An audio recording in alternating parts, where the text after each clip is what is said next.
Hey guys, welcome to this video. I'm going to talk about how function the electric markets. I will talk about the capacity, the day ahead, the intraday and frequency market. I will try to make up a little story, giving concrete example, and hope everything will be very clear. So thank you for watching. Okay, so in my story, we are in Algeria in 2030. A new city has been built, and so you have trains, industries, city center and residential houses. Everything is ready, but we do not have any electricity supplier. So what will happen is the following. We will say, hi electricity supplier, my city is ready, I made my calculation, and at maximum I will need 120 megawatt of power. Can you deliver it? And then they would reply, yes, of course, my power plant is sufficient enough. I can book you 120 megawatt of power. Then every time you need up to 120 megawatt of power, I can produce it for you. But how can I make sure that you book this capacity, but then you never ask me to produce electricity? And so this is the first problem arising in electricity market. It's the capacity market, and electricity suppliers need a compensation for the reservation they make, and this is normal.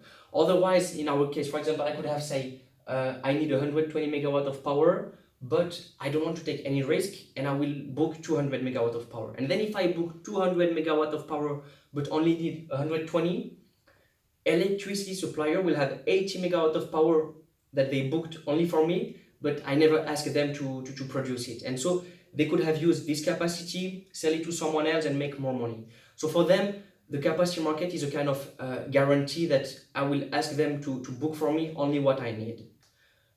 So then the capacity market will take place through auctions, in which all the electricity supplier will compete in terms of internal cost for delivering 1 megawatt. So in this internal cost, you have the capex and the opex, so capital expenditure and operational expenditures. So let's go through a quick example. I said we need 120 megawatt of power. So 4 different electricity suppliers will compete between all of them in order to gain the contract with me. So the first one is hydro, then we have gas, and then we have coal. The hydro has internal cost of 300, gas 400, coal 500. And then you have nuclear 600. So I will only take the lowest, it's normal. So I take hydro, gas and coal, and nuclear is out. So now what will happen? I will have to pay each of them a price per megawatt I have booked.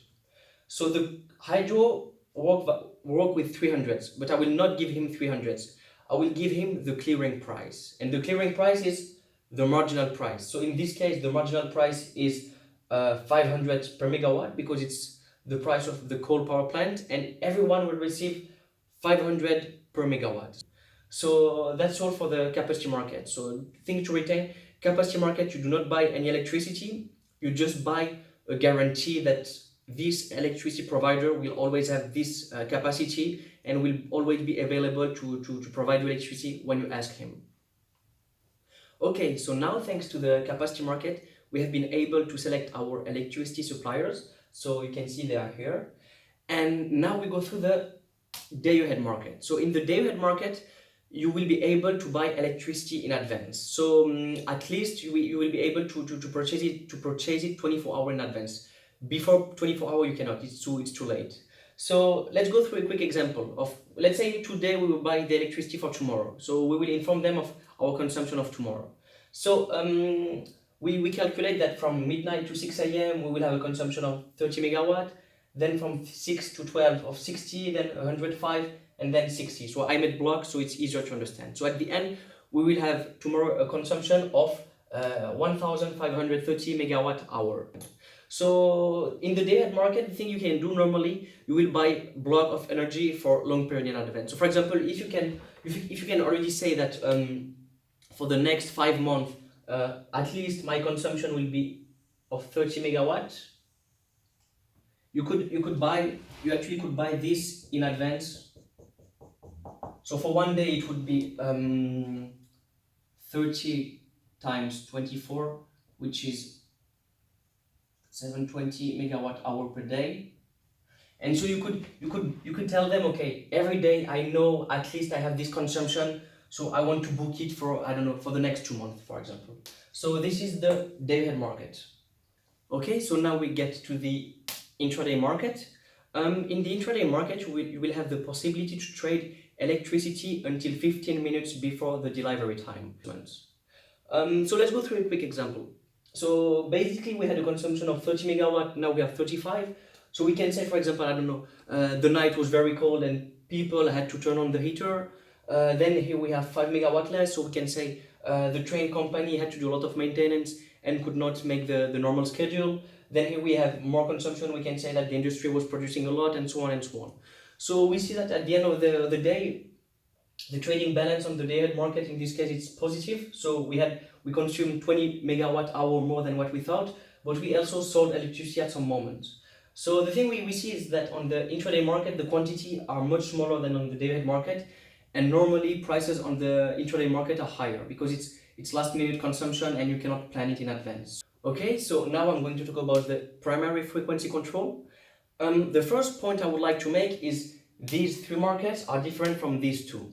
So these two markets, the intraday and the day ahead, they trade electricity for the future. So their goal is to have the most accurate forecast in order to reach an equilibrium. But having a perfect equilibrium only with forecasts made in advance is not really possible. So at the end of the day, you will have to monitor electricity in real time in order to make adjustments. So when you monitor electricity in real time, you do it through the frequency. The frequency in Europe is at 50 Hz. So 50 Hz means you have a perfect equilibrium between the offer and the demand. If you are above 50 Hz, it means you have too much production. If you are below, you don't have enough production. So let's go through a quick example again.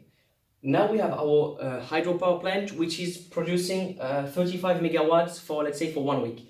For 1 week, he produced 35 megawatts without change. So he will go to the grid operator and he will say, okay, I have my contract with the city. I'm providing them 35 megawatt in a constant basis for 1 week. So I have these 5 megawatts I'm not using. Would you be interested to have them for the frequency control? And the grid operator will say, yes, of course, I will take a 5 megawatts so I can make real-time adjustment, but you need to guarantee me that I can always use your production in order to increase or to decrease 5 megawatts. And so this is the particularity with the frequency control. In the primary frequency control, you only give your capacity. In this case, it's 5 megawatts. So the grid operator will have a control over this production and will be able to increase or to decrease the production of this hydropower plant in order to have an equilibrium in the frequency. So let's make it very simple. So now let's say the frequency is too high. Very simple. We just reduce the production. So we get back to an equilibrium. Now the frequency is too low. So you will increase the production and then you get back to an equilibrium.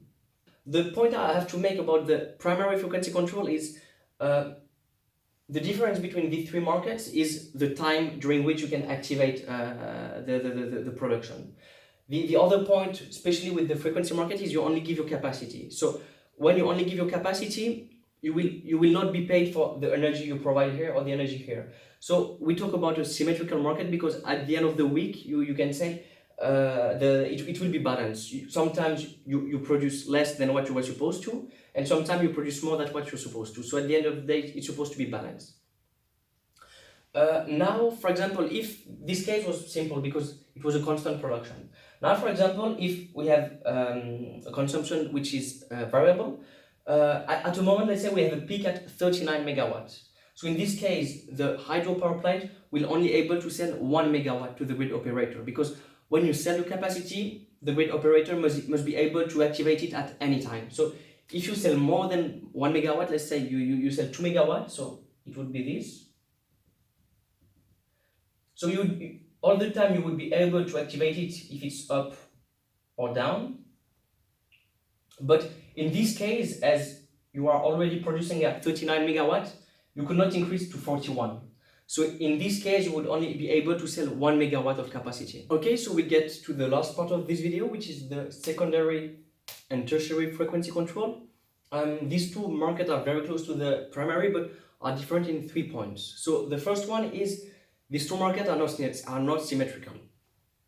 If you want to sell your capacity only to decrease or to increase, it's possible. In the primary, you have to assume an increase or a decrease. So, for example, if you are producing at your maximal power, In the primary, you will not be able to sell it because you would have to increase in case the frequency is too low. In these two markets, you could say, okay, I'm selling the whole wheat at my maximum capacity, but I can reduce it. If I reduce it, it's good for them, so you can sell it. And it's the same if you're not producing at all, you can sell a positive capacity. The second difference is in terms of energy. In the primary frequency control, you only get paid for the capacity. In these two, you get paid for the capacity, but also for the energy. So, for example, if the frequency is too high, and so the frequency is too high, so we need to reduce the production. This guy sold it, so he will reduce his production until we get back to the equilibrium. Now this guy will be paid for this. And in this case, it's quite interesting because this guy was basically producing this quantity, and now he get paid this quantity twice because he first get paid on his original contract, and now he get paid here for not producing. So he can even save money on the fuel cost depending on the type of power plant. And now the opposite way. So if the frequency is too low and you need to increase the production, so this guy could do it, and he would for example increase this, and in this case he would be paid. For these two, sometimes you have storage we can play a role, because storage can, instead of not producing, storage can absorb capacity. So storage is quite interesting because you can say it's always at zero, and it can go below zero if it has to absorb, and above zero if it has some energy and give it to the grid. And the last point, which is different also from the primary, is the time. So in the primary market, you need to activate the reserve in like 30 seconds, and it lasts for like 5 minutes. In the secondary and tertiary, this one comes after. So if after the primary frequency control, the frequency is still not at zero, you will activate the second one. If after the second one, the frequency is still not at the equilibrium, you will have to activate the third one. So I just made the last graph to make it more clear. So you see the frequency is supposed to be at 50 Hz. Then you can say here, I don't know, there was an event, for example, a power plant stopped working, so the frequency is too low. So then the primary frequency control will give a boost, but for a certain amount of time, then it will stop. Then the secondary will take the job, and then you finish it with the tertiary until you reach the normal level. So I hope everything was clear. Thank you for watching, and if you could give me a thumbs up, it would be very appreciated. So thank you.